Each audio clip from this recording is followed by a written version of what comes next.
აი ეს არის ყველაზე დიდი მტერი ურთიერთობის. ეხლა მოდით დავამსხვრევთ მითები, მარიდა. სხვისკენ თითის გაშორა. ეს არის პიროვნული ინფანტილიზმის მაჩვენებელი. ეს შეეხება წყვილებსაც, ეს შეეხება მეგობრებსაც, თანამშრომლებსაც, რა ვიცი, ნებისმიერ ადამიანს. ანუ გაბუთვაზე რას ვეთყობდით, აი როცა არ გველაპარაკებ ადამიანი და იგივე პრობლემად არ იღებს ჩვენგან, ეხლა რას თქვენ თქვით, რომ აი მივიდეთ და მოვინანიოთ ჩვენი მაგალითად აქცია. ეს ძალიან კარგი ტექნიკაა, რომელიც ეხმარება ადამიანებს. წყვილებს შორის მოლოდინები და წყენა როგორ განიხილება? მოლოდინები, რომელსაც არ ვაშხერებთ. ყველაზე ხშირად ეს ხდება ადამიანებს შორის წყენის მიზეზი. საინტერესო ტექნიკა შემოგთავაზეთ, ლელა, დიდი მადლობა. ხარია რომ გავაკეთოთ, ბავშვობის დროინდელი ტრავმები, მშობლის დადანაშაულება. ჩვენ თვითონ გავხდეთ საკუთარი თავისთვის ის მშობელი, რომელიც არ გვყავდა, ან უბრალოდ ვერ გამოხატავდნენ ისე, როგორც ეს უნდა გამოეხატათ. მოგესალმებით, თქვენ უყურებთ პოზიტიურ პოდკასტს. დღეს ჩვენი სტუმარია ფსიქოლოგი, ფსიქოთერაპევტი ლელა სტურუა. ლელა, მოგესალმებით, ძალიან სასიამოვნოა ჩემთვის თქვენი სტუმრობა. დღეს ჩვენი თემა არის სასაუბრო წყენის ფსიქოლოგია და ნეგატიური ემოციები. თუ შეიძლება რომ გითხრათ, ლოგიკურია რომ პოზიტიურთან ერთად ნეგატიური ემოციაც არსებობს და აუცილებელია თუ არა ეს ემოცია რომ არსებობდეს ადამიანის მენტალური ჯანმრთელობისთვის.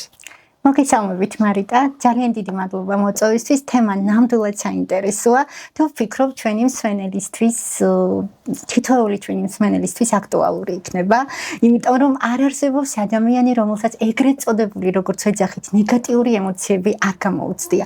ეხლა დადებით პოზიტიურ ემოციებზე, როგორც ეძახიან, ყველანი ვთანხმდებით, რომ ძალიან კარგია, მაგრამ რა ხდება, როდესაც ადამიანს აქვს ეგრეთ წოდებული ნეგატიური ემოციები? ვამბობ ეგრეთ წოდებული რატომ? იმიტომ რომ ნახეთ, პოზიტიური და ნეგატიური ემოციები ასე ჩვენ არ ვყოფთ ემოციებს და ვამბობთ რომ თითოეული ემოცია არის ძალიან მნიშვნელოვანი. თითოეულ ემოციას აქვს ძალიან დიდი მნიშვნელობა და ზოგადად ემოციას აქვს ყველაზე მნიშვნელოვანი სასიგნალო ფუნქცია. ანუ იმისთვის რომ ვადაპტირდეთ გარემოსთან ძალიან კარგად, ეფექტურად გვჭირდება, რა თქმა უნდა, ყველანაირი ემოცია. და ამიტომაც პირობითად ვარქმევთ, ადამიანები არქმევენ ნეგატიურ ემოციებს. რაც შეეხება წყენას, წყენა უფრო ესეთი ემოცია, სადაც იქ სხვადასხვა თუ წყენაზე უკვე გადავალთ და ვისაუბრებთ წყენაზე. წყენის შემთხვევაში აქ არის სხვადასხვა ემოციის მიქსი, ასე შეიძლება ითქვას. ეს არის დათრგუნული ბრაზი, იმედგაცრუება, შეიძლება იყოს აგრესიული კომპონენტებიც, ხო, ვთქვათ ამ დროს. რაც შეეხება წყენას, კიდევ ერთხელ ვიტყვი, აქ ძალიან მნიშვნელოვანია გავამახვილოთ ყურადღება და ვთქვათ სამი კომპონენტის შესახებ, რომელიც შემადგენელია წყენის ემოციის, წყენის აი ამ მდგომარეობის. პირველი, ეს არის მოლოდინები, რომელიც არ გამართლდა. და თუ დავაკვირდებით, სწორედ ეს არის წყენა, როდესაც მე მაქვს გარემოს მიმართ, ან კონკრეტული ადამიანის, ან ადამიანების მიმართ კონკრეტული მოლოდინი, რომელიც არ გამართლდა. და ამ შემთხვევაში ხდება რა? აი ამ შემთხვევაში ადამიანი მიდის უკვე თანდათან წყენისკენ. მეორე კომპონენტი, რაც წყენის ერთ-ერთი შემადგენელი კომპონენტია, ეს არის, როდესაც გარემოში, ან გარემოს მივიჩნევ დამნაშავედ, ან კონკრეტულ ადამიანს დავნიშნავ დამნაშავედ, ესე რომ ვთქვათ, ხო? ეს არის მეორე კომპონენტი წყენის და მესამე ადაპტაციაზე უარის თქმა. როდესაც მე არ ვიღებ აი იმ რეალობას, იმ მოცემულობას, რაც ამ შემთხვევაში მაქვს. კონკრეტული მაგალითი, რომ ჩვენი მსმენელისთვის უფრო გასაგები იყოს ეს ყველაფერი. მაგალითად, მეგობარს დაავიწყდა ჩვენთვის დაბადების დღის მოლოცვა და ამ დროს, პირობითად მოდით ავიღოთ პირობითად მარიამი, რომლისთვისაც ელენეს დაავიწყდა დაბადების დღის მილოცვა და მარიამს ეს ძალიან ეწყინა.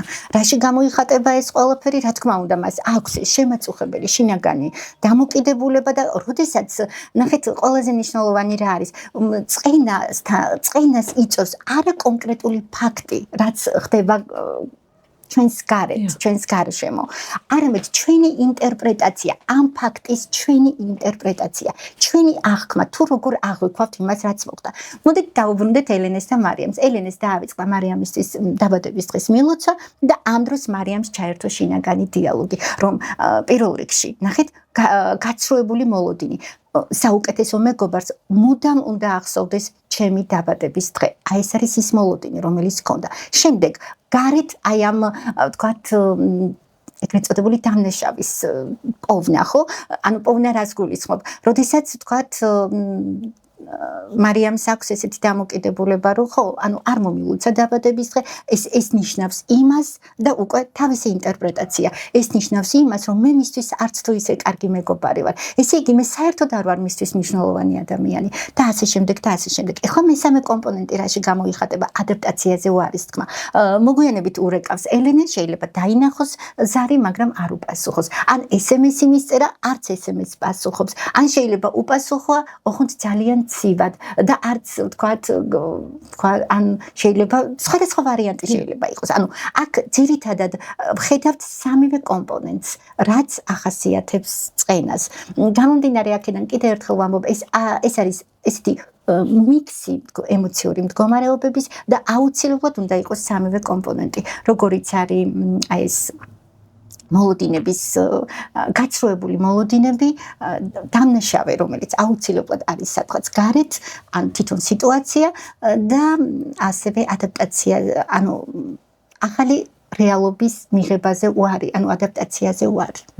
კი ბატონო, ეს მოლოდინები ახსენეთ და ამასთან დაკავშირებით, ანუ მეგობრობაზე მაგალითიც მოიყვანეთ და აი წყვილებს შორის მოლოდინები და წყენა როგორ განიხილება, ანუ თუ ან მოლოდინი გვაქვს, რომ არ გვაწყენინებს ჩვენი მეორე ნახევარი. ნახეთ, ძალიან მნიშვნელოვანი ზოგადად კიდე რაც შემიძლია და რა თქმა უნდა წყვილებზე აუცილებლად გადავალ და არა მარტო ვისაუბრებთ, მე მინდა ჩვენი მსმენელისთვის პატარა ტექნიკა შევთავაზოთ, ძალიან საინტერესო და ძალიან, რომელიც შეუძლიათ პოდკასტის დასრულებისთანავე გამოიყენონ და ინახავენ რამდენად ეს ძალიან კარგი ტექნიკაა, რომელიც ეხმარება ადამიანებს უფრო ახლოს, უფრო მეტი რამ შეიტყონ ერთმანეთის შესახებ. და ამ ტექნიკას აუცილებლად ჩვენს მსმენელს გავუზიარებ, მაგრამ მანამდე ვიტყვი, რომ მოლოდინები, აი ზუსტად მოლოდინები, რომელსაც არ ვაჟღერებთ, ყველაზე ხშირად ეს ხდება ადამიანებს შორის წყენის მიზეზი. და აი ყველაზე ეხლა მოდით დავამსხვრიოთ მითები, მარიტა, ჩვენს პოდკასტში. ნახეთ, ყველაზე გავრცელებული მითი. თუ ადამიანს ვუყვარ ვარ, აი თუ თქვა წყვილებზე ავიღებთ, თუ ადამიანს ვუყვარ ვარ, მან უსიტყვოდ უნდა გამოიცნოს მე რა მჭირდება. თუ მისთვის ძვირფასი ვარ, თვითონ უნდა მიხვდეს სანამ მე ვიტყვი. და რა თქმა უნდა. და აი ახლა მთელი პასუხისმგებლობით მინდა ვუთხრა ჩვენს მსმენელს, რომ აი ეს არის ყველაზე დიდი მტერი ურთიერთობის, იმიტომ რომ ჩვენ არ ვართ, აი ნახეთ, როგორც ჩვენი ხედველობა ვერ აღიქვავს ულტრაიისფერ სხივებს, ზუსტად ასე ვერ აღვიქვავს და არ შეუძლია მეორე ადამიანს გამოიცნოს სხვისი ფიქრები, სხვისი მოლოდინები, ეს ადამიანებს არ შეგვიძლია. აი ეს ძალიან მნიშვნელოვანია ამის გაცნობიერება და აი ამ გაცნობიერებიდან უკვე და აი ამ გაცნობიერების შემდეგ ვიღებთ გადაწყვეტილებას, რომ თუ მე მაქვს რაღაც მოლოდინი, რომელიც ჩემთვის ძალიან მნიშვნელოვანია, ძალიან მნიშვნელოვანია ასევე, რომ ეს ამ მოლოდინის შესახებ იცოდეს მეორე ადამიანმა. და კომუნიკაცია, ანუ ჯანსაღი კომუნიკაცია, ჯანსაღი ესეთი გულწრფელი კომუნიკაცია მეორე ადამიანთან. ეს შეეხება წყვილებსაც, ეს შეეხება მეგობრებსაც, თანამშრომლებსაც, რა ვიცი, ნებისმიერ ადამიანს. ჯანსაღი კომუნიკაციური უნარები. როდესაც ჩვენ ვსაუბრობთ იმის შესახებ, ჩვენთვის რა არის მნიშვნელოვანი და ახლა მე მინდა ჩვენს წყვილებს დაპირებული ტექნიკა ვასწავლო. რას ვაკეთებთ იმისთვის, რომ ჩვენს ურთიერთობაში იყოს რაც შეიძლება ნაკლები წყენა. და აქვე მინდა ვთქვა, რომ აი, როდესაც ვსაუბრობთ წყენაზე და აი ამ მდგომარეობის მართვაზე, ეს სულაც არ ნიშნავს, რომ ჩვენ თუ აი ამ ყველაფერს ვმართავთ, სამუდამოდ ჩვენს ცხოვრებიდან გაქრება კონფლიქტი, არასოდეს არაფერი გვეწყინება, არა ჩემო კარგებო, ესე არ არის, იმიტომ რომ მცირე დისკომფორტი ცხოვრებისეული, ანუ ხანდახან არც ისე მცირე, რაღაც გაურკვევლობა, რაღაც კონფლიქტი, ეს არის ჩვეულებრივი ცხოვრების შემადგენელი ნაწილი და სულაც არ არის საჭირო რაღაც სტერილურ გარემოში ადამიანები აღმოჩნდეთ და ვიყოთ. ამიტომ მოდით პირველ რიგში აი ამას ვიტყოდი, რომ ეს არის ნორმალური, რომ ხანდახან შეიძლება გვეწყინოს, ხანდახან შეიძლება ვთქვათ რაღაც ემოცია გქონდეს, რასაც ჩვენ ნეგატიურს ვარქმევთ, მაგრამ უმნიშვნელოვანესია ამ ემოციის კონსტრუქციულად გამოხატვა. და ამაზეც ვისაუბრებთ და ამის ტექნიკებსაც გავუზიარებთ ჩვენ მსმენელებს, როგორ ხდება ეს. მაგრამ ახლა ჯერ წყვილებთან დაკავშირებით ვთქვათ, აი ნახეთ, ეს შეგიძლიათ დღეს პოდკასტის შემდეგ გააკეთოთ თქვენს საყვარელ ადამიანთან ერთად და რას ვაკეთებთ? ავიღოთ თითო ფურცელი, ეს ფურცელი გავყოთ სამ ნაწილად და პირველ ნაწილში დავწეროთ. რა არის ის, რისთვისაც, უბრალოდ რა არის ის, რაც ურთიერთობაში ჩემთვის არის სასიცოცხლოდ მნიშვნელოვანი, ძალიან მნიშვნელოვანი, ანუ რომლის გარეშეც ურთიერთობა კარგავს აზრს. აი დავწეროთ ამაზე ჩვენი პასუხი. რა არის ის, რაც ჩემთვის უმნიშვნელოვანესია ურთიერთობაში. ამას წერთ თქვენ ცალკე და თქვენი პარტნიორი ისიც ცალკე. მეორე პუნქტი, რაზეც მეორე შეკითხვა, სულ სამი შეკითხვა. მეორე შეკითხვა. რა არის ის, რაც შეიძლება ჩემს ურთიერთობაში არ იყოს პარტნიორთან, მაგრამ თუ იქნებოდა ეს ყველაფერი, ვიქნებოდი ძალიან ბედნიერი. ანუ რაღაც რაც გამხდიდა ძალიან ბედნიერს. თუმცა შეიძლება არც იყოს ეს, ამ ეტაპზე ურთიერთობაში. ამაზეც გავცეთ პასუხი ორივემ დამოუკიდებლად და ერთმანეთის ფურცლებში ჩახედვა კატეგორიულად არ შეიძლება და მესამე, რაზეც მნიშვნელოვანია შეკითხვის პასუხის გაცემა, მესამე შეკითხვა ჟღერს ასე, რა არის ის, რაც ჩემთვის ურთიერთობაში სრულიად მიუღებელია. რაც ურთიერთობაში უბრალოდ ანუ ჩემთვის სრულიად მიუღებელი და რაც ნამდვილად არ მინდა იყოს ჩემს ურთიერთობაში. და შემდეგ რა თქმა უნდა გავცვალოთ ფურცლები.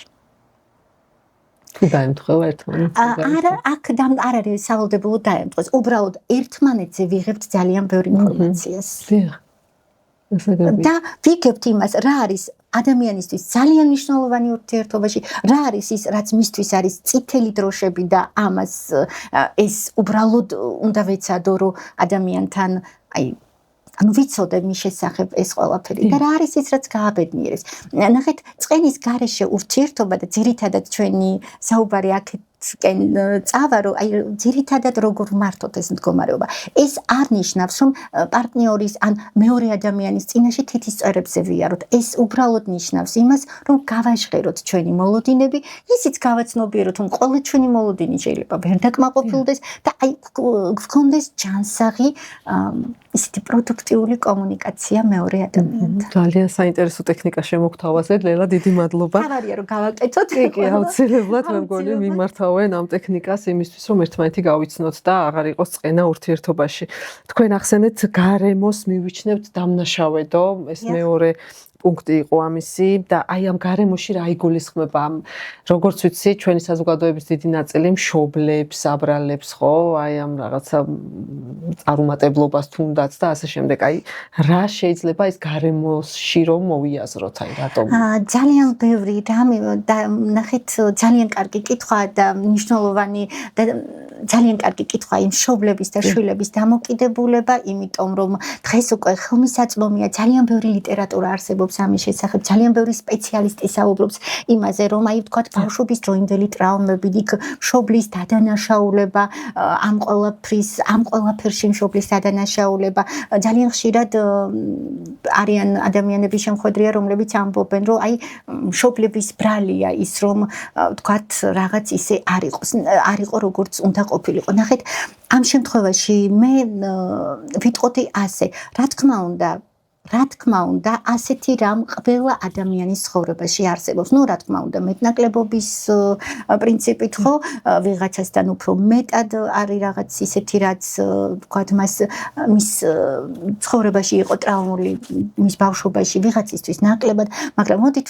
ვიტყვი ასე, რომ ამის გაცნობიერება ძალიან მნიშვნელოვანია, ვთქვათ, მაგრამ დამოკიდებულება თვითონ ის, რომ მივიდეთ ამის შემდეგ მშობლებთან, წავუყენოთ პრეტენზიები, ამან ამან ურთიერთობა რაღაცა აზიანებს ძალიან ხშირად ურთიერთობას, ხო? აი, როდესაც ზრდასრული შვილი უამრავია ასეთი შემთხვევები, ვთქვათ, რაღაცას მოისმენენ, რაღაცას წაიკითხავენ, ამის შემდეგ მიდიან მშობლებთან და ეუბნებიან, რომ აი, ყველაფერი რაც ჩემს ცხოვრებაში ხდება, არასასურველი, ეს ყველაფერი თურმე შენი ბრალი ყოფილა, იმიტომ რომ შენ რაღაც ისე არ გააკეთე. ნახეთ, ჩემო კარგებო, მე ხომ მიმართავ ჩვენს მსმენელს და ძალიან მნიშვნელოვანია აქაც სწორი პოზიციები გქონდეს, სწორი ხედვა. პირველ რიგში სხვა ადამიანის ქრონიკულად დადანაშაულება, ან მშობლების ქრონიკულად დადანაშაულება, ეს არის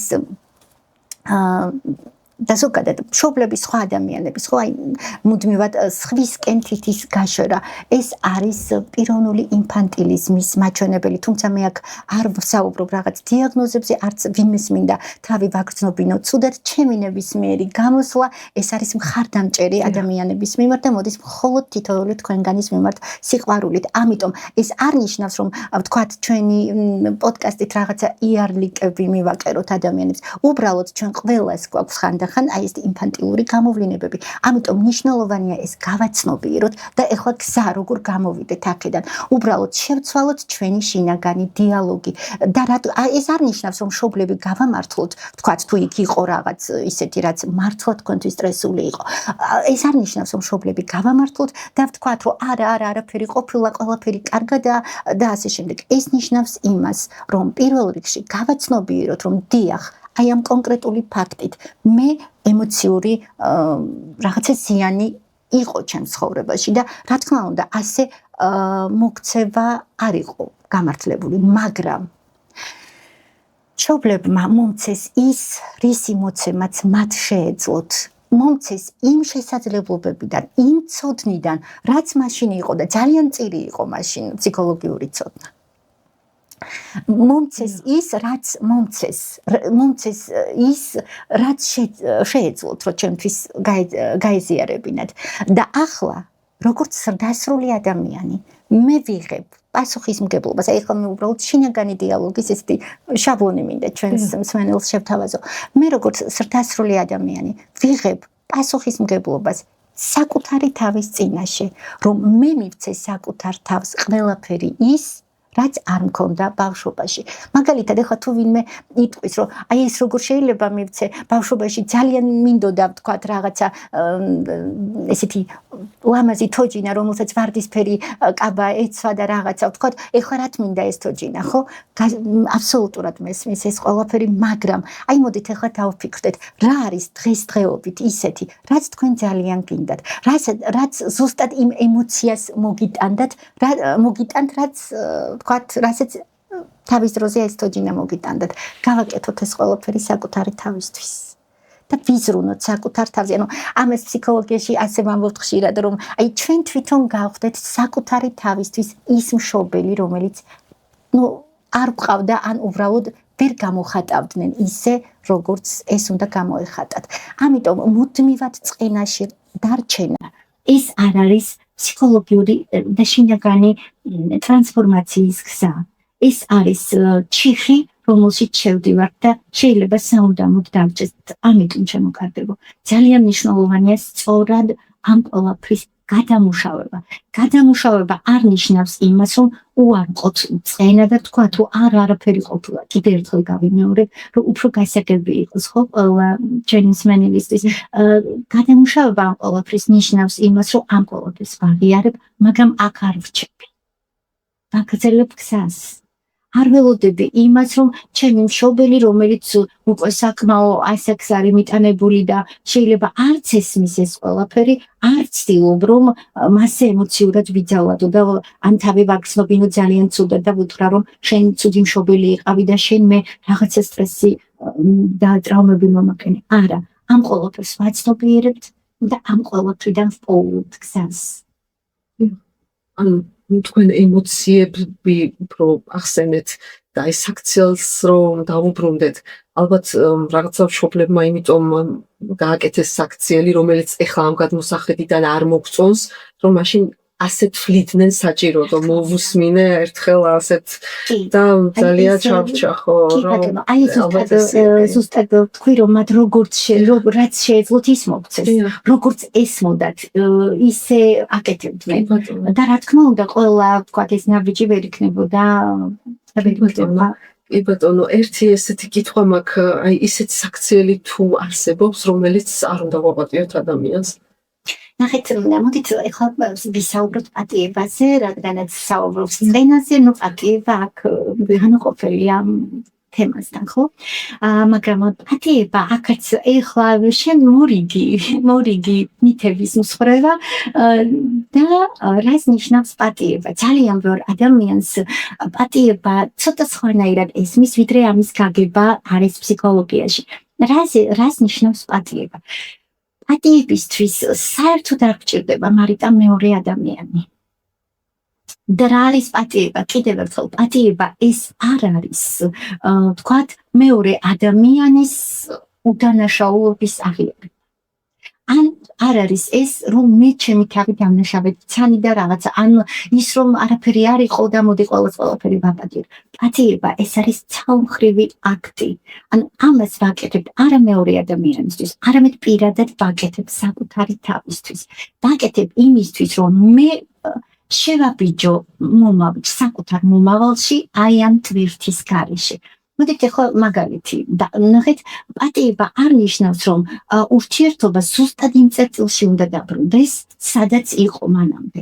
შეიძლება ვთქვათ, ადამიანმა რაღაც ჩაიდინა მეორე ადამიანის მიმართ, ისეთი რომლის შემდეგაც უბრალოდ შეუძლებელია, აი ვთქვათ, წყვილებზე გადავალთ, ვთქვათ, ცოლქრული ხალათი. რის შემდეგაც ვთქვათ, ადამიანს არ აქვს სურვილი და გადაწყვიტა, რომ ეს ურთიერთობა აღარ გააგრძელოს. მაგრამ თუ ჩვენ ნახეთ, მაგრამ ამ დროს ჩვენ შეგვიძლია ვაპატიოთ ამ ადამიანს, ურთიერთობა აღარ გააგრძელოს. ეგ უნდა მეკითხა, როგორ შევსვათ ანუ ეს არის სწორედ, ნახეთ, ყველაფერი მარიტა ხდება ჩვენს შინაგან დიალოგში. ჩვენ ძალიან ხშირად, აი როცა კომუნიკაციაზეა საუბარი, ძალიან ხშირად ჩვენ გვგონია, რომ კომუნიკაცია მხოლოდ ჩვენს და მეორე ადამიანის ურთიერთობას ეხება. რეალურად ჩვენ ესეც არის რა თქმა უნდა, მაგრამ ერთ-ერთი უმნიშვნელოვანესი, რაც ადამიანისთვის არის ერთ-ერთი ყველაზე მნიშვნელოვანი, ეს არის დიალოგის საკუთარ თავთან. რას ვეუბნები საკუთარ თავს? როგორი კომუნიკაცია მაქვს საკუთარ თავთან? ეს ძალიან მნიშვნელოვანია. და ამ შემთხვევაში, რა თქმა უნდა, მე ვთქვათ, როდესაც ვთქვათ, მაქვს წყენა მეორე ადამიანის მიმართ და წყენა რას ნიშნავს? როდესაც და როგორ გამოიხატება? აი, როდესაც ხდება რაღაც ფაქტი და ამის შემდეგ მილიონჯერ ამას ჩვენს აი გონებაში თითქოს გადავღეჭავ. ამას ქვია მენტალური რუმინაცია. ანუ მუდმივად ტრიალებს პრობლემის ირგვლივ ჩემი ფიქრები, ჩემი ვთქვათ რაღაცა ისინი ვთქვათ ვიხსენებ ამ ყველაფერს, ხო, აი მაგალითად ადამიანი, რომელიც ნუ რა ვიცი, ეხლა გამიხულოთ აი სამსახურში მივიდა ადამიანი, უფრო ძმა ხელმძღვანელმა დირექტორმა უთხრა, რომ რაღაც ვთქვათ დასკვნა თუ რაღაც ჯობდა, რომ რაღაც 1-2 სხვა დეტალიც გაეთვალისწინებინა და ამ დროს მოდის ადამიანი სახლში ძალიან დათრგუნული, ვისაც განსაკუთრებული მიდრეკილება აქვს, ხო, ქრონიკული ცხენისადმი და 10,000 ჯერ ამაზე ისევ ფიქრობს, ყველა დეტალს იხსენებს, როგორ უთხრა, მე აღმოჩნდება, რომ ტონი რაღაც სხვანაირი იყო, რაღაც და მუდმივად ამაზე არის, ამას გონებაში ძალიან ბევრჯერ ატრიალებს. და ეს არის სწორედ მენტალური რუმინაცია, ანუ როდესაც ვთქვათ, ხდება ამ პრობლემის ირგვლივ გარშემო ფიქრი და არ ხდება არანაირი გამოსავლის პოვნა. და ადამიანი, რომელსაც განსაკუთრებული დამოკიდებულება და ის ქრონიკული წყენისადმი არის მიდრეკილი, ეს არ არის, ვთქვათ, იქ მხოლოდ გარემო ფაქტორები, ეს არის მისი შინაგანი მდგომარეობა და განსაკუთრებით ეს აქვთ ადამიანებს, რომელთა თვითშეფასებაც საკუთარი, ესე ვთქვათ, აი ეს თვითშეფასებასთან არის პრობლემა. ამიტომ უმთავრესი, როდესაც ვსაუბრობთ წყენაზე, ეს არის მივცეთ საკუთარ თავს შინაგანი საყრდენი. ეს არის ყველაზე მნიშვნელოვანი. ვიმუშაოთ ჩვენს თავზე, იმაზე, რომ მივცეთ ჩვენ თავს შინაგანი საყრდენი. და პატიება ეს არის, როდესაც შეიძლება მე ეს ადამიანი ვთქვათ, არახოსტილი ძველებული ურთიერთობა, მაგრამ ემოციურად აი ეს ფაქტი და ეს ადამიანი ჩემს გავლენას არ ახდენს. აი ეს არის პატიება. და განსხვავდება ის შერიგებისგან. შერიგების დროს რა თქმა უნდა ორივე ადამიანი საჭიროა ორივე ადამიანის ნება საჭირო რომ ჩვენი ურთიერთობა გავაგრძელოთ ისე როგორც იყო აქამდე. მაგრამ პატიება ეს არის წყენის გაშვება და ამას ჩვენ არ ვაკეთებთ სხვა ადამიანისთვის. ამას ჩვენ მხოლოდ საკუთარი თავისთვის ვაკეთებთ. და გავაკეთოთ და ვიცადოთ რომ და ნახეთ მე ამ შემთხვევაში უფრო ასეთ რეკომენდაციას მივცემ ჩვენს მსმენელს რომ არ იჩქაროთ პატიება. უბრალოდ ჯერ ანუ ის რომ სასწრაფოდ ეხლა ყველას ვაპატიო ეს შედეგს არ მოიტანს. მნიშვნელოვანია ჯერ ეს ყველაფერი გავაცნობიეროთ, მივიღოთ ეს გადაწყვეტილება, შინაგანად გაცნობიერებული გადაწყვეტილება, რომ პატიება ეს არ ნიშნავს იმას, რომ სხვა გავამართლოთ, შეიძლება სხვა იყოს დამნაშავე, მაგრამ მე ვიღებ გადაწყვეტილებას იმისთვის, რომ ჩემი თავი ამ ემოციური ტვირთისგან გავათავისუფლო, მე ვიღებ გადაწყვეტილებას, რომ ეს წენა ჩემგან გავუშვა. და რას ნიშნავს წენა გავუშვა? სხვა გვარი ინტერპრეტაცია გავაკეთო ამის და ოღონდ არა იმიტომ, რომ გავამართლო სხვა ადამიანი, უბრალოდ იმისთვის, რომ მე თვითონ აი ეს ტვირთი მოვიხსნა. და განსაკუთრებით რთული არის აი შეიძლება გითხრათ ჩემი გამოცდილები და განსაკუთრებით რთულია, როდესაც აი მშობლებთან ახსენეთ თქვენ, მაგრამ არის შემთხვევები, როდესაც მშობელი უკვე გარდაცვლილია და ეს წენა ადამიანს მაინც აქვს გარდაცვლილი მშობლის მიმართ. და აი ფაქტიურად ეს არ არის დასრულებული, ანუ ფაქტობრივად დასრულებული ურთიერთობა არ არის, მიუხედავად იმისა, რომ ადამიანი გარდაცვლილია. და ამ დროს ფსიქოთერაპია ძალიან ეხმარება ადამიანებს და ერთ-ერთი ტექნიკა ეს არის წერილის დაწერის ტექნიკა, რომელიც ასევე მინდა ჩვენს მსმენელს გავუძლია, რომ და თუ არის ასეთი შემთხვევა, თუ გაქვთ რომელიმე თქვენგანს ესეთი მდგომარეობა, რომ აი გარდაცვლილი მშობლის, ან თუნდაც არ იყოს მშობელი და ადამიანის მიმართ აქვს ასეთი წენა.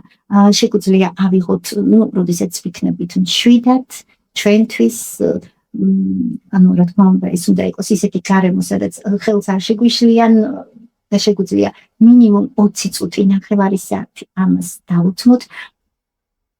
ავიღოთ ფურცელი და მივწეროთ წერილი გარდაცვლილ ადამიანს. ანუ აქ რა იგულისხმება ამ ყოველფერში?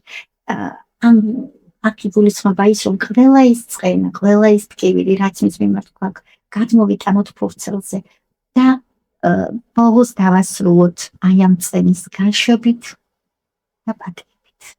და რა თქმა უნდა, როგორც კი დავასრულებთ წერილის წერას, მაშინვე წერტილის დასმისთანავე ეს წერილი უნდა გავანადგუროთ. მისი გადაკითხვა კატეგორიულად არ შეიძლება. აუცილებლად უნდა გავანადგუროთ, დავქიოთ, შეიძლება დავწვათ, დავგუჭოთ, არ ვიცი.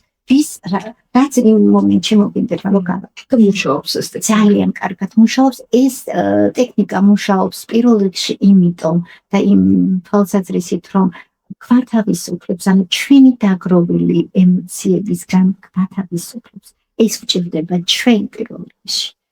და აი ეს ყველაფერი ამ პროცესებს ძალიან ხელს უწყობს და გვათავისუფლებს აი ამ წელს. ძალიან საინტერესო არის ახლა თქვენს მიერ თქმული ეს პრაქტიკა და დიდი მადლობა ამისთვის, აი რაც შეეხება საკუთარი თავის პატიებას. აი ბევრი ადამიანი ნანობს წარსულში ჩადენილ საქციელს, რომელიც აი რაღაცა ტანჯავს, ხო, პირობითად და აი ამ შემთხვევაში რას ვირჩევთ, როგორ უნდა გავთავისუფლდეთ და ვაპატიოთ საკუთარ თავს? ნახეთ მარიტა, აქ არის თუ თქვენ გულისხმობთ დანაშაულის განცდას, ეს დანაშაულის განცდა, ფსიქოლოგიაში ითვლება, რომ დანაშაულის განცდა ეს არის ერთ-ერთი ყველაზე ტოქსიკური განცდა. მე გეტყოდით ესე, როგორც ფსიქოთერაპევტი, მე გეტყოდით ესე, რომ ვეთანხმები, ოღონდ ნაწილობრივ ვეთანხმები ამ გამონათქვამს. ჩვენ შეგვიძლია დანაშაულის განცდაც კი ჩვენ სასარგებლოდ მოვაწვიავთ. ნახეთ, დანაშაულის განცდა, რომელიც მუდმივად იმაზეა, ანუ აქაც მენტალური რუმინაცია, ანუ თუ ტრიალებს ეს ფიქრები, რომ რასაშინელებაა, რომ ეს გავაკეთებ, აიმე რა ცუდია ეს რომ გავაკეთე. ანუ თუ მუდმივად ეს ხდება და არანაირად ვთქვათ, არანაირად გამოსავლის პოვნა არ არის, ამაზე არ არის აქცენტი, ეს რა თქმა უნდა ტოქსიკურია. მაგრამ ჩვენ შეგვიძლია ჩვენი დანაშაულის გრძნობა ვაქციოთ ეგრეთ წოდებულ კომპასად. რა არის კომპასი? ხო, კომპასი არის ხელსაწყო, რომელიც გვიჩვენებს მიმართულებას. აი ჩვენ შეგვიძლია ჩვენი დანაშაულის გრძნობა ვაქციოთ კომპასად. და რას ნიშნავს კომპასად ვაქციო? ანუ ვკითხოთ ჩვენ თავს, რომ აი რა არის ის, რაც არ მომეწონა მაშინ რაც გავაკეთე აი ჩემს აქციებში, ხო? რა არის რაც არ მომეწონა და პირველ რიგში ძალიან გულწრფელი მადლობა უთხრა ჩემ თავს, რომ ესე იგი პირველად გავიზარდე თუ ხედავ რომ სხვა მიმართულება უკეთესია, ესე იგი მე როგორც პიროვნება უფრო სხვა საფეხურზე ვარ, ხო, უფრო სხვა რესურსები მაქვს, რაც მაშინ არ მქონდა. და თუ მაგალითად არის ისეთი შემთხვევა, რომ აი მაგალითად კონკრეტული ადამიანის მიმართ მაქვს ეს გრძნობა, ხო? და აი რაღაც მივიდეთ ამ ადამიანთან. უბრალოდ მივიდეთ და ვუთხრათ, რომ იცი რა, აი მაშინ აი ეს რაც მოხდა, აი ნამდვილად არ მინდოდა ესე გამოსულიყო და აი ძალიან მაწუხებს დღემდე ეს ყველაფერი და მოდი აი რაღაცნაირად ნაკლებ ახლა რაღაც ტექსტი არ მინდა ეს განაკლებ გამოვიდეს, მაგრამ აი ჩვენ როგორც უბრალოდ მივიდეთ ამ ადამიანთან და ეს ყველაფერი ვუთხრათ, ჩვენ გვაქვს უდიდესი უპირატესობა, ჩვენ გვაქვს ცნობიერება და შეგვიძლია ერთმანეთს ვუთხრათ და გავაგებინოთ ის რაც გვინდა. ამიტომ თუ ეს გვაქვს სხვა ადამიანის მიმართ დანაშაულის გრძნობა, პირველ რიგში ჩვენ თავს გადავუხადოთ მადლობა, რომ ამის გაცნობიერება შეგვიძლია, ამის დანახვა შეგვიძლია, მივიდეთ ეს ყველაფერი და დავასრულოთ და აუხსნათ ამ ადამიანს და ერთხელ და სამუდამოდ დახუროთ ეს თემა. და თუ ნახეთ, თუ გვაქვს ეს ყველაფერი საკუთარი თავის მიმართ, ხო? ამ შემთხვევაშიც უბრალოდ ვსვამთ შეკითხვას. ახლა რა შემიძლია გავაკეთო იმისთვის? აი ახლა რა ნაბიჯი შემიძლია გადადგა კონკრეტულად ამ მომენტში? რა ნაბიჯი შემიძლია გადადგა იმისთვის, რომ მივიღო ის შედეგი, რაც მინდა? ნახეთ, წარსულის დანაშაულის გრძნობა ხო ძირითადად წარსულს ეკუთვნის, მაგრამ და ნახეთ, მინდა ჩვენს მსმენელს ესეთი მეტაფორა შევთავაზო. წარსული წარმოიდგინეთ, რომ აი წარსული აღვიქვათ როგორც წყალი. რა ჭურჭელში ჩავასხავთ, ინფორმას მიიღებს. ამიტომ ჩავასხავთ ეს ჩვენი წარსული ისეთი ფორმის ჭურჭელში, რომელიც არ დავტანჯავს. ანუ ეს ძალიან მნიშვნელოვანი მუშაობაა საკუთართან და აი ნახეთ ძალიან ეხლა გამოვსენდა რიჩარდ ბახის სიტყვები, არაჩვეულებრივი მე მგონი თოლია ჯონათან ლივინგსტონში ამბობს ამ სიტყვას. შენ შეგიძლია აირჩიო ნებისმიერი წარსული, რათა შეცვალო მომავალი, რათა განკურნო მომავალი უკეთრად. შენ შეგიძლია აირჩიო ნებისმიერი წარსული, რათა განკურნო მომავალი. და ეს ჩემი ხედვით რას ნიშნავს? ჩვენ შეგვიძლია წარსულის ნებისმიერი ინტერპრეტაცია შევქმნათ და არა ის ერთადერთი, რომელიც ტანჯვას გვაყენებს. შესაძლოა იქ რაღაცები მართლა ვერ გავაკეთებ სწორად, მაგრამ ყოველთვის შეგვიძლია რაღაც ნაბიჯის გადადგმა იმისთვის, რომ აი ზუსტად გადავასხათ ეს ტანჯველი ჭურჭლიდან გადავასხათ სხვაგან და სხვანაირად აღვიქვათ მოკლედ ეს ყველაფერი. დიახ. იბატონო, ეგ გავიგეთ, ანუ გაბუთვაზე რას გვეტყოდით, აი როცა არ გველაპარაკებ ადამიანი და იგივე პრობლემად არ იღებს ჩვენგან, აი ხა რას თქვენ თქვით, რომ აი მივიდეთ და მომინანიოთ ჩვენი მაგალითად აქცია. ნახეთ, რაც ხო, აქ ასევე უნდა დამემატებინა, რომ დანაშაულის შეგრძნება ეს არის, ვთქვათ, კონკრეტულად აი ეს, მაგრამ აქ ეხება დანაშაულის შეგრძნება კონკრეტულად ქმედებას, კონკრეტულ ქცევას და რაც შეეხება წყენას საკუთარი თავის მიმართ, ეს ბევრად უფრო სერიოზულია. აი წყენას საკუთარი თავის მიმართ ეხება თვითონ პიროვნებას. მე თუ საკუთარ თავზე ვარ განწყენებული, ეს მთლიანად მე მეხება. იქ თუ თქვა დანაშაულის განცდაში თუ დანაშაულის განცდა მაქვს ჩემი კონკრეტული ქმედების მიმართ, აი წყენა საკუთარი თავის მიმართ, ეს არის გლობალურად მე მეხება და ეს ნიშნავს, რომ ცუდი საქციელი კი არ ჩავიდინე, ეს მე ვარ ესეთი ცუდი. ამიტომ აი შერიგებით და საკუთარი თავისთვის საყრდენის მიცემით იწყება ამაზე მუშაობა და იმის აღიარებით, რომ იდეალურები არ ვართ არავინ. საერთოდ არ არსებობს idеალური სტანდარტი, მიუღწეველი სტანდარტია. ვართ ადამიანები, რომლებსაც გვაქვს ჩვენი ძლიერი მხარეები და არც ისე ძლიერი მხარეები და ეს არის ჩვეულებრივი მოვლენა. და ცხოვრების ერთადერთი დუბლი არსებობს და ცხოვრობს ყველანი ისე როგორც შეგვიძლია. აი ეს დამოკიდებულება. რაც შეეხება გარბუტვას. გარბუტვასთან დაკავშირებით ეს ნახეთ მარიტა, ესეც ინფანტილური პოზიცია, რომელიც შეიძლება ბავშვობიდან მოდიოდა. ეხლა 3 წლის ასაკში შეიძლება ბავშვი იღებდა გარბუტვის შემდეგ იქ დედა, ბებია, ყველანი ირგვლივ დასტრიალებდნენ, კამფეთს აძლევდნენ რაღაც.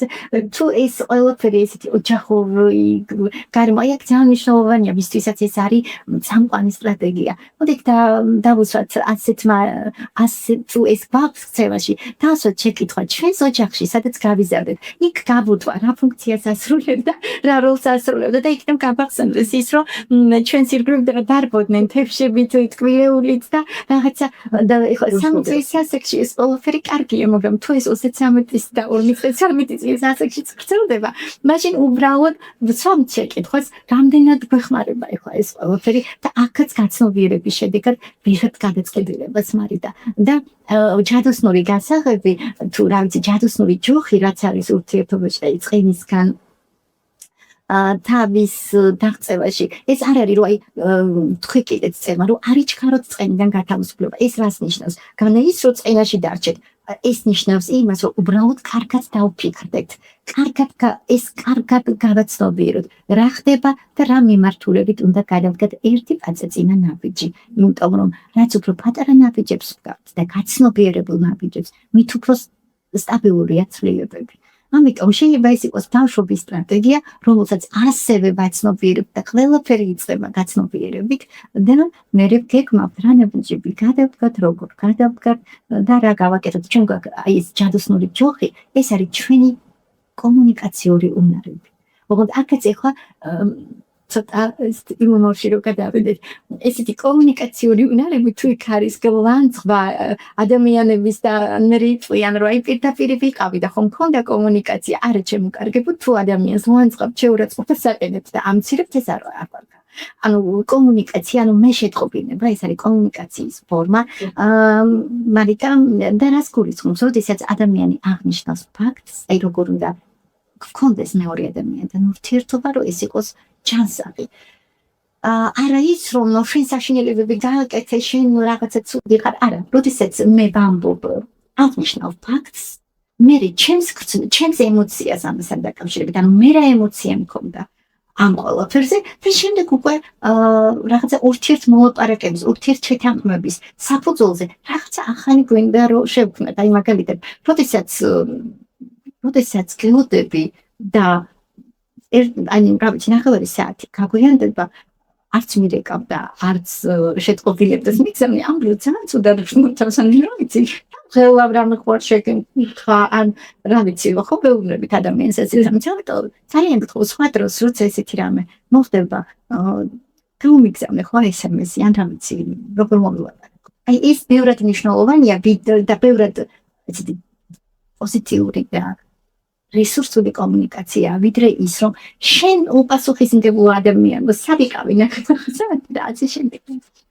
ამ დროს ადამიანი რაც არ უნდა ვთქვათ, არ იყოს მართალი ჩვენს წინაშე, რა თქმა უნდა იმართლებს დავსაკეთებთ, რომ აი შენ საერთოდ არ გაინტერესებს მე რატო დამაგვიანდა და მოაწყდება ითმა ერთი. ამიტომ მე შეტყობინება, რომელსაც აქვს თავისი ფორმულა და რომელიც ასევე მინდა ჩვენს მსმენელს გაუზიარო, ეს არის პირველი აღნიშნოთ ფაქტი, შრალად ყოველგვარი დადანაშაულების გარეშე.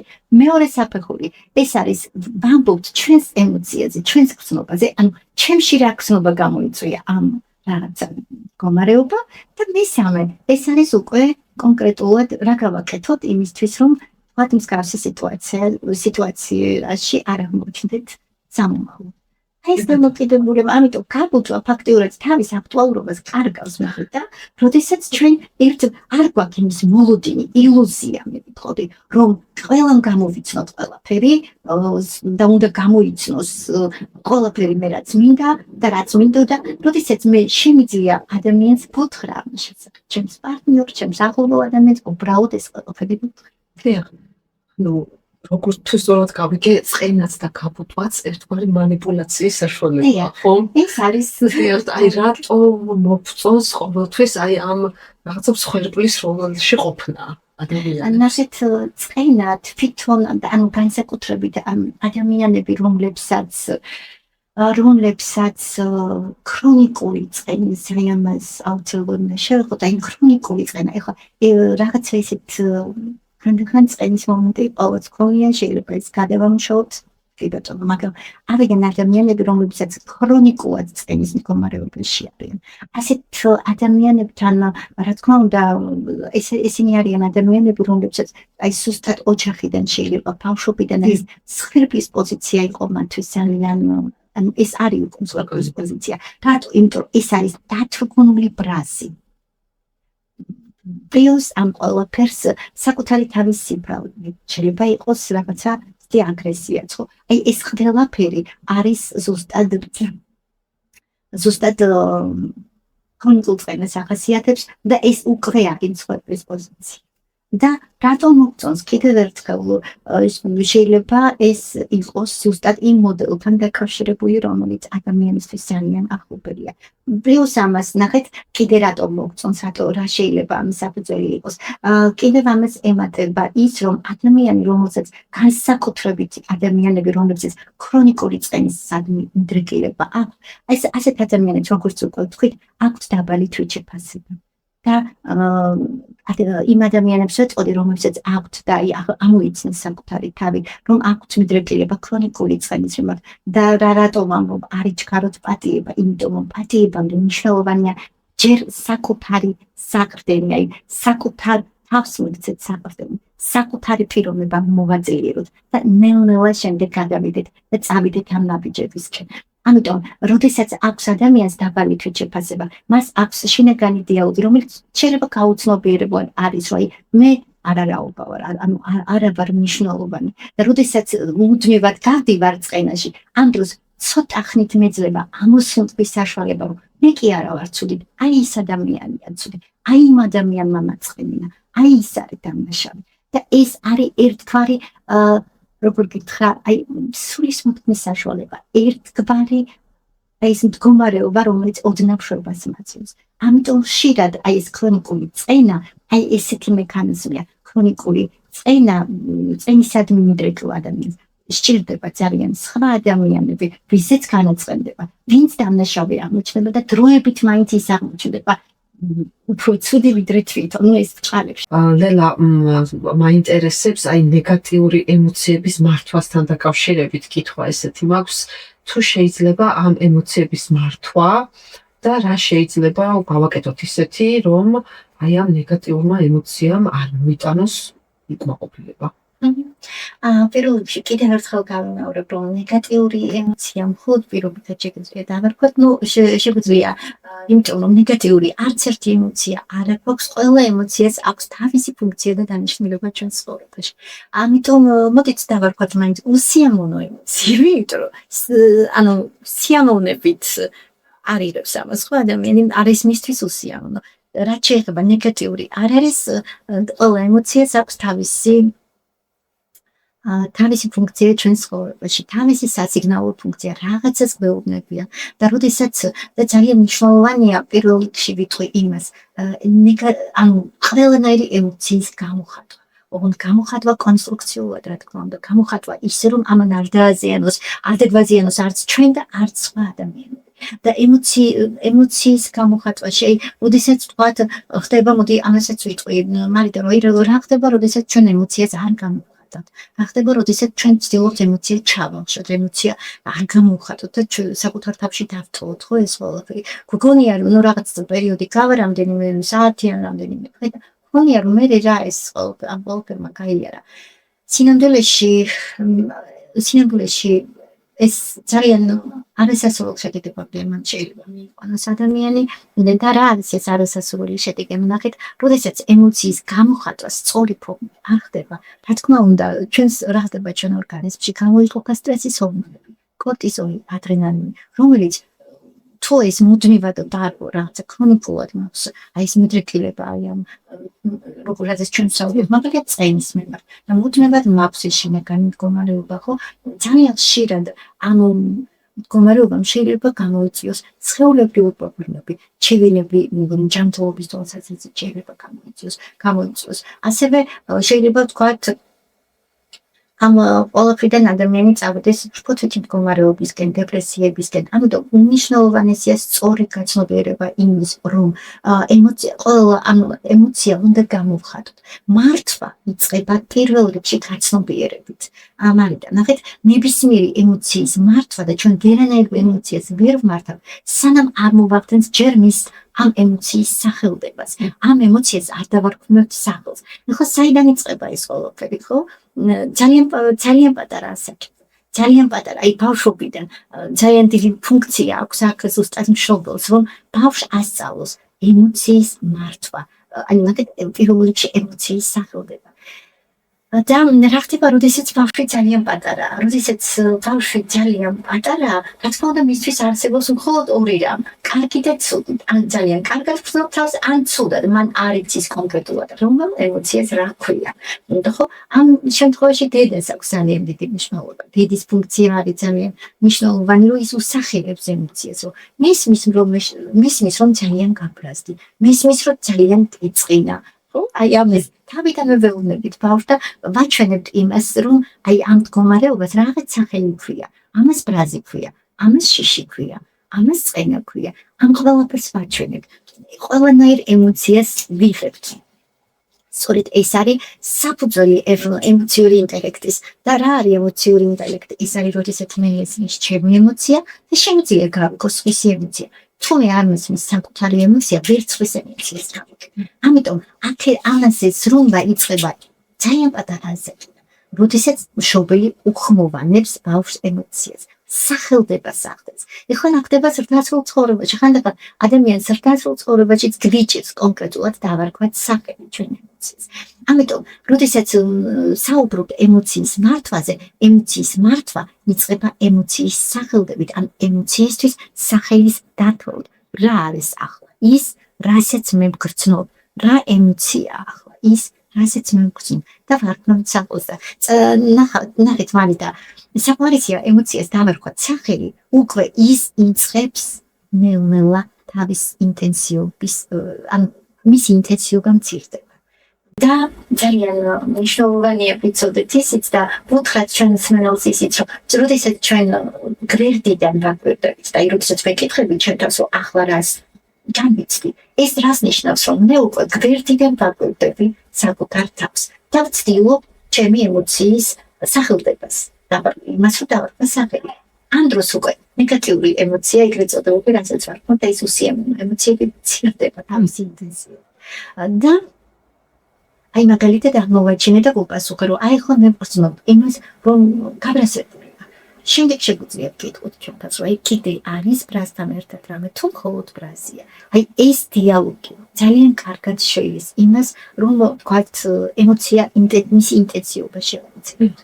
ამის შემდეგ არაჩვეულებრივი ტექნიკები არსებობს, მაგალითად სუნთქვითი ტექნიკა, რომელიც ყველაზე უნივერსალური ტექნიკაა, რომელიც გვეხმარება ემოციის რეგულაციაში, ემოციის გაშვებაში და უნდა ესეც გავიზიაროთ მსმენელებს, როგორ ვაკეთებთ და რას ნიშნავს სუნთქვითი ტექნიკა, როდესაც ვაკეთებთ ცხვირით ჩასუნთქვას და ამ დროს პულსში ვითვლით 3-მდე ან 4-მდე და შემდეგ ძალიან ნელა პირით ვისუნთქავთ.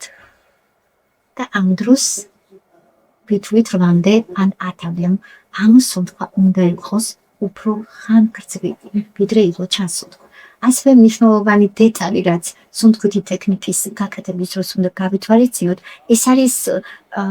ეს არის მუცლის ან ჩასუნთქული ჰაერი აუცილებლად უნდა ჩავიდეს მუცელში და ამასაც აქვს თავისი ფსიქოფიზიოლოგიური ახსნა, ფიზიოლოგიური, რომ უნდა ჩაერთოს დიაფრაგმული სუნთქვა იმისთვის, რომ გადაირთოს ჩვენი ნერვული სისტემა სიმშვიდის მდგომარეობას.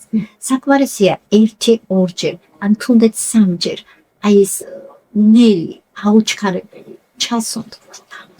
და კიდევ ადამიანი გრძნობს კონტაქტთან სიმშვიდე უნდა ამ დროს მნიშვნელოვანია რომ ერთობით არ გადიყოს დათმული ინატაკზე ის საყრდენი შეგრძნება ეს არის მნიშვნელოვანი რაც ამ ტექნიკების დროს ზიანკაზინე კითხვა სოციალურ ქსელებში გამოხატული აი ეს უსიამოვნო ემოციებისგან განთავისუფლების რაიმე გზა ან ტექნიკა თუ არსებობს ლელა აქ ერთადერთი არსებობს ის რომ ჩვენ სწორედ ვუყურებთ რა ხდება ამ სივრცეში სოციალური ქსელი ერთ-ერთი ძალიან ისეთი ძლავრი ფაქტორია იმისთვის რომ ადამიანი ემოციურად იყოს ჩართული სხვადასხვა სიტუაციებში მაგალითად ძალიან ხშირად რაც სოციალური ქსელი უწყობს ხელს თუმცა გასაგებია თემას არ ვუყურ მაგრამ აუცილებლად უნდა ვთქვა მაინც ის რომ სოციალური ქსელი რასაც ყველაზე მეტად უწყობს ხელს ეს არის შურის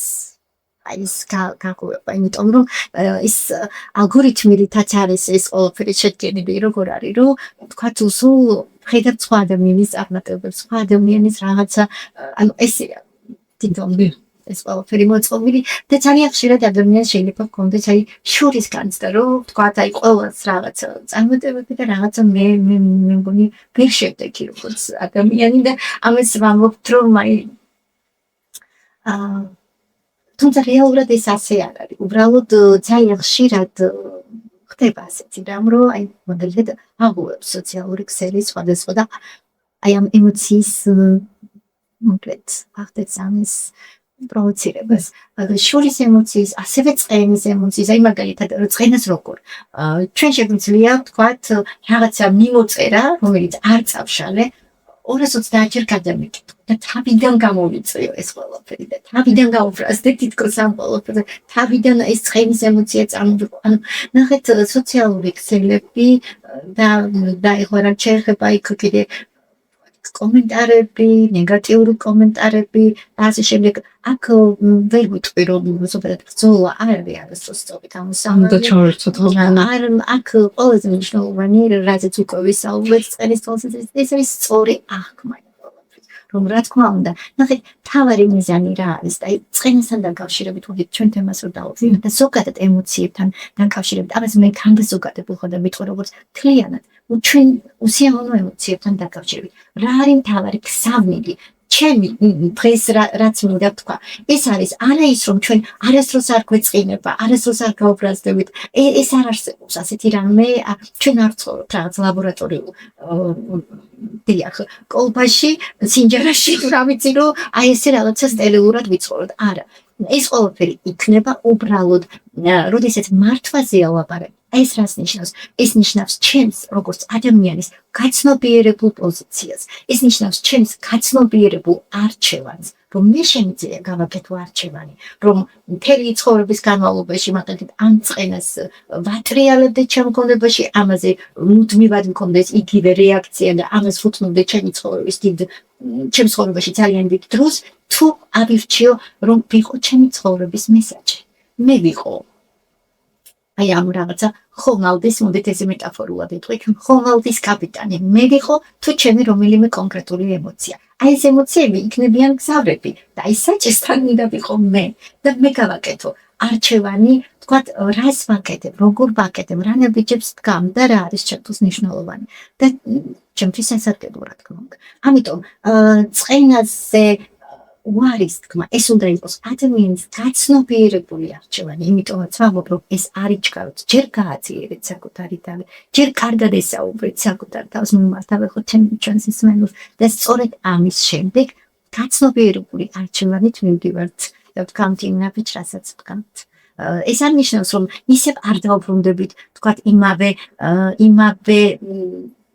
მდგომარეობაში შეიძლება ისევ რაღაც ვთქვათ გვეწყინოს ისე გაგვიჭირდეს აი ამ წყენის გაშვება ხო ჩვენგან მაგრამ კიდევ და კიდევ ერთხელ გავუმეორებთ ჩვენს თავს რომ ეს არის საკუთარი თავის მიმართ განხორციელებული ცალმხრივი აქტი როდესაც მე ვიღებ გადაწყვეტილებას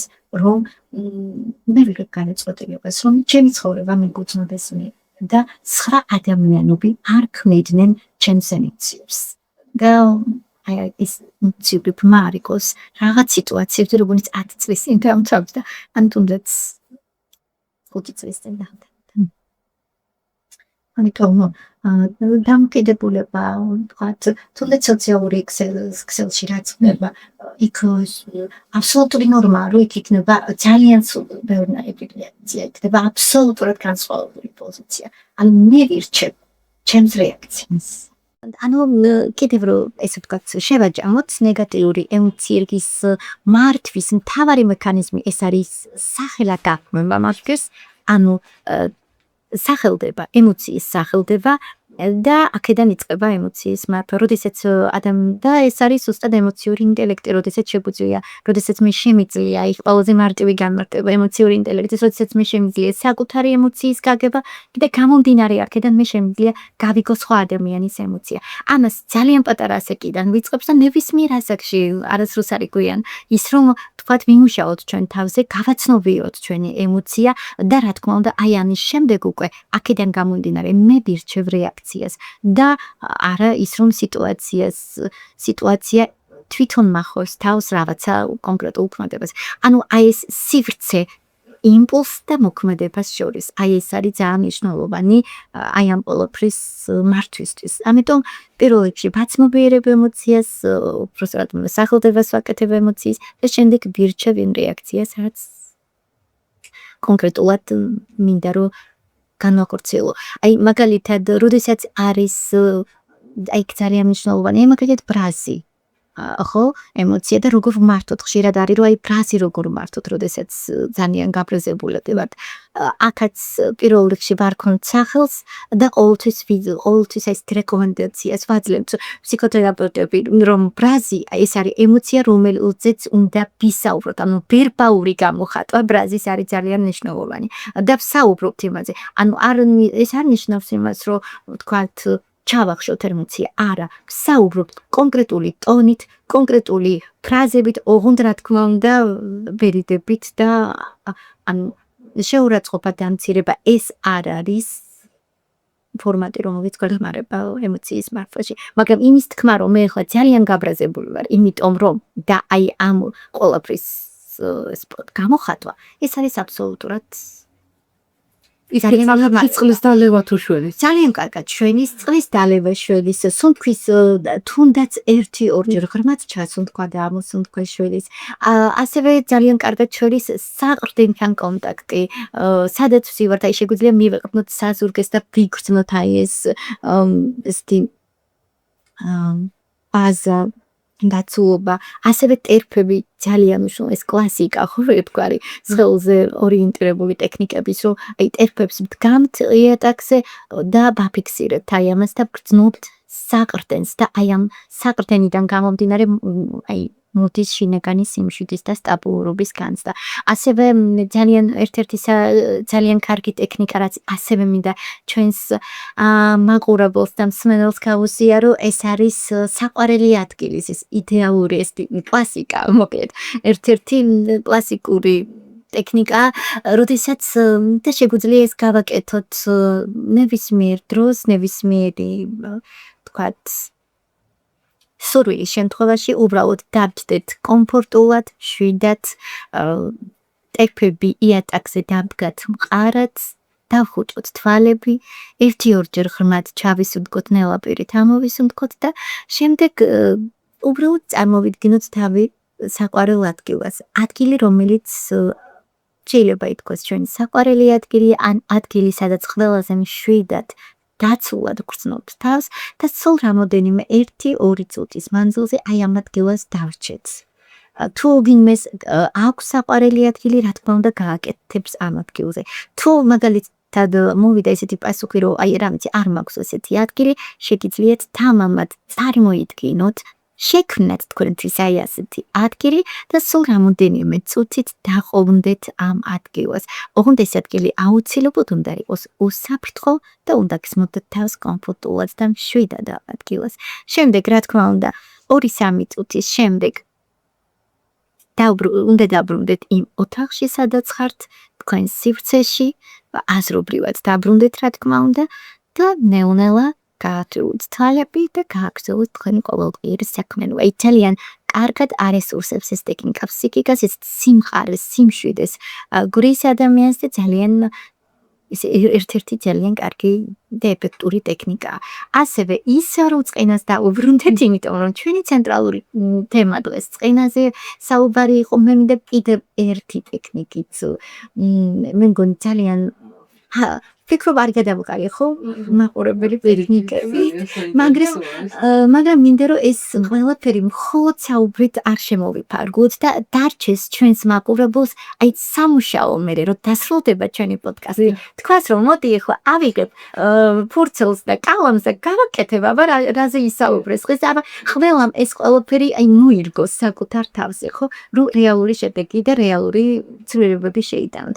ნახეთ ახლა მივმართავ იმ ადამიანებს რომლებსაც კონკრეტულად რაღაც წყენა აქვთ ხო ადამიანის მიმართ ხანდახან ის იწხდება მარიტა დამეთანხმებით რომ ხანდახან რაღაც კონკრეტული ქმედება და მე ეს ვთქვი მხოლოდ ანუ გარეთ ფაქტორებზე იმდენად არა შინაგან ფაქტორებზეა ბევრი რამ დამოკიდებული ანუ ჩემს ინტერპრეტაციაზე რა როგორ შევაფასე ამიტომ ავიღოთ ფურცელი ეს ფურცელი გავყოთ ამჯერად ორ ნაწილად ერთ მხარეს დავწეროთ დავაწეროთ ფაქტი და ანუ ნახეთ მარცხენა მხარეს დავწეროთ ფაქტი და მარჯვენა მხარეს დავწეროთ ჩემი შეფასება ან ჩემი ინტერპრეტაცია დავწერე მაგალითად ჩემო მეგობარმა არ დამირეკა და ამის გამო ვარ ვთქვათ ნაწყენი ვარ ხო აი ახლა ფაქტი რა არის რომ ჩემმა მეგობარმა გუშინ არ დამირეკა ჩემი ინტერპრეტაცია და წერ ინტერპრეტაციაში მისთვის არაფერს ნუ რაც არის ნუ მე ხო მაგალითს მოგიყვანთ ხო მისთვის არაფერს წარმოვადგენ საერთოდ არ ვუყვარვარ არა ინტერესებს მე რას გრძნობ არა ინტერესებს ჩემი შეგრძნებები და ასე შემდეგ და ასე შემდეგ მე ეს ფურცელი აი ეს ავიღოთ და ვნახოთ რა არის ფაქტი და რა არის ჩემი ინტერპრეტაცია და დავსვათ შეკითხვა აი ეს ინტერპრეტაციაში რაც წერიან ჩემს შეფასებაში ნამდვილად ასეა ხომ შეიძლება 1%-ით მაინც ხო შეიძლება რომ ეს ასე არ იყოს და ეს უკვე არის გზა რომ იქეთკენ რომ თანდათანობით გადავიდეთ აბსოლუტურად სხვა ხედვაზე აბსოლუტურად სხვა აღქმაზე მაგრამ კიდევ ერთხელ მინდა ვთქვა მარიტა ეს ერთბაშად ახდება ცვლილებები რომლებიც გვინდა შემოვიტანოთ ჩვენს ცხოვრებაში თუნდაც იმ თვალსაზრისით რომ მაგალითად აი გავთავისუფლდეს წყემისგან რაღაცა უფრო სხვანაირად დავიწყოთ უსიამოვნო ემოციებთან განკლობა ეს არ არის რაღაცა ესეთი მხისიერი პროცესი და ერთ წამში და ერთ დღეში და ვერც ერთ კვირაში რაღაცა სხვა მოცემულობაში ვერ აღმოჩნდებით ეს არის პროცესი ეს არის მუშაობა საკუთარ თავზე და რა თქმა უნდა ამ მუშაობის პროცესში იქნება ჩავარდნებაც იქნება ძოგზაზე დაბრუნება ეს ნორმალურია ამის გამო არ უნდა ვთქვათ გული არ უნდა აგვიცრუდეს მუშაობაზე საკუთარ თავთან ბაცნობიერებთ რომ ეს არის პროცესი რომელსაც შემდეგ აუცილებლად მოყვება თავისი შედეგი და ისევე როგორც ყველაფერი საკუთარ თავთან მუშაობაც და ზოგადად ჩვენი ცხოვრებაც არის პროცესი ძალიან დიდი მადლობა ძალიან ინფორმაციული იყო ეს თქვენი ტექნიკების გაზიარება ემოციური იყო თქვენთან საუბარი და დარწმუნებული ვარ ჩვენს მგონელს ძალიან გამოუწება აღნიშნული რჩევები აუცილებლად გააკეთეთ ყოველდღიურად აი ეს ძალიან მნიშვნელოვანია რომ პატარა ნაბიჯებით არსებობს კიდეც ესეთი პატარა ნაბიჯების ხელოვნება რასაც ჩვენ ვეძახით მცირე ნაბიჯებს არ არის საუდობლო რაღაცა ერთბაშად რაღაც ნაბიჯები გადადგათ მცირე ნაბიჯები ოღონდ რეგულარულად ოღონდ ყოველდღიურად აი ეს გაცნობიერება აი ამ ნაბიჯების გადადგმა და აი ეს მუშაობა საკუთარ თავთან მიგვიყვანს იმ შედეგთან, რასაც გვინდა რომ მივიდეთ. და წყენა იყო დღეს ჩვენი საუბრის თემა და წყენასთან დაკავშირებით ყველაზე მთავარი რეკომენდაცია ეს არის ყველაზე მთავარი რეკომენდაცია ეს არის საკუთარი თავის გაძლიერება. შინაგანად გაძლიერება და დაუსვით თქვენ თავს კიდე ტექნიკა გამომდის, მაგრამ უნდა ვთქვა, დაუსვით თქვენ თავს შეკითხვა, რა არის ის, რაც ყველაზე მეტად, აი ყველაზე კარგად გამოვდის. მოდით აი აქედან დავიწყოთ. რა არის ის, რაც თქვენ პირადად ყველაზე კარგად გამოვდის. იქნებ ყველაზე კარგად რაღაცა ავასადუყებთ, ჩაისადუყებთ, ნებისმიერ თუნდაც მცირე რამეს. რა არის ის, რაც ყველაზე კარგად გამოვდის და ანუ ეძებეთ ეს დადებითი საკუთარ თავში, საკუთარ გარემოში და იყავით ბედნიერებში. ძალიან დიდი მადლობა თქვენ.